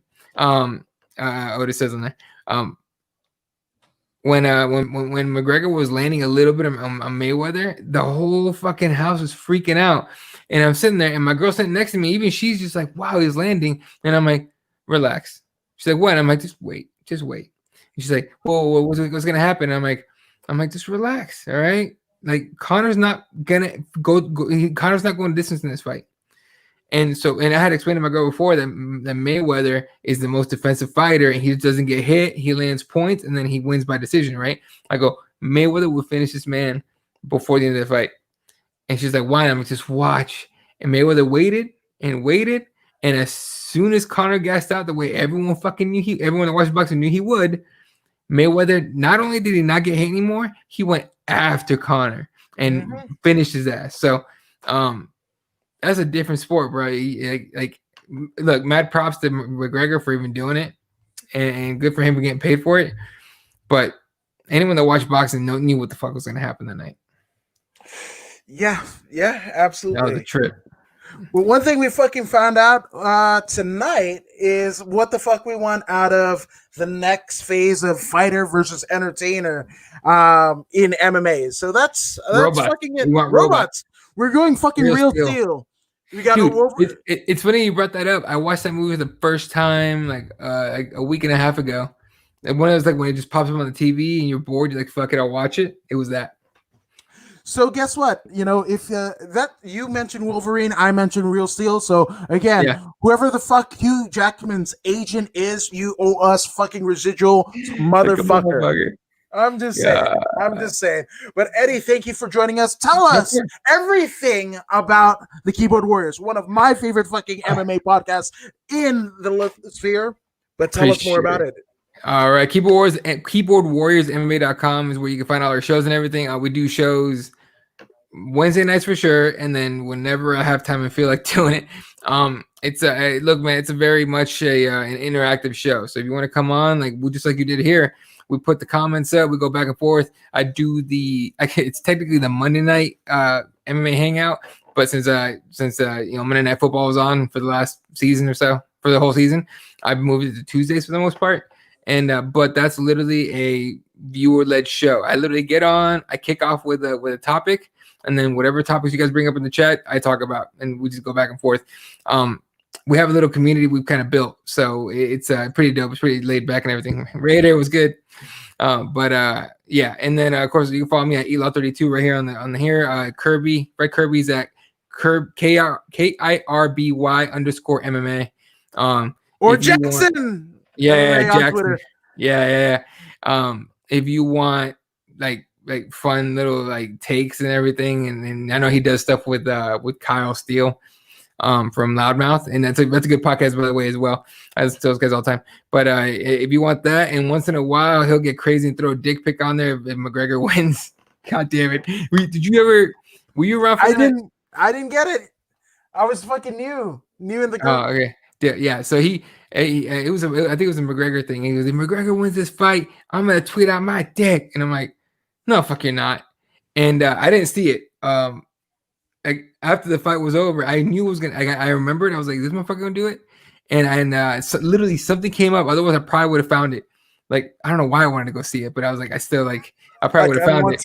Yeah, I kind of want to do. But something happened, and I was like, oh fuck, I'm gonna go check. And I get a text. Like a text, not a DM, not like that. I get a text from Jesse going, he fucking did it. I'm like, okay, so I don't have to go look. I know it's there. Okay, cool. Like, this motherfucker did it. So no, Fred's a great follow for all that. And then, and do not forget to follow this man, Courtney Woods. Always remember, if you're watching this, you probably already follow him, but he's on Twitch now. I saw that. He's on Facebook. He's on Instagram. He's on Twitter. He's everywhere. Follow him now. Thank you. And Stephen Tatum says, subbing now to the Keyboard Warriors as well. You should, good sir. And don't forget to click, share, and subscribe to the According to Woods podcast, like Eddie has, like Steven has, and even I have, because why the fuck wouldn't I subscribe to my own podcast? It's kind of when I do a live and I get the notification that I'm live, which is weird. It's like fucking like a human centipede, but I digress. But don't take Eddie's word for it, or mine, or Steven even. I mean, here is Pro Wrestler Zeta Zhang. Hey, this is Zeta Zhang. Make sure you subscribe.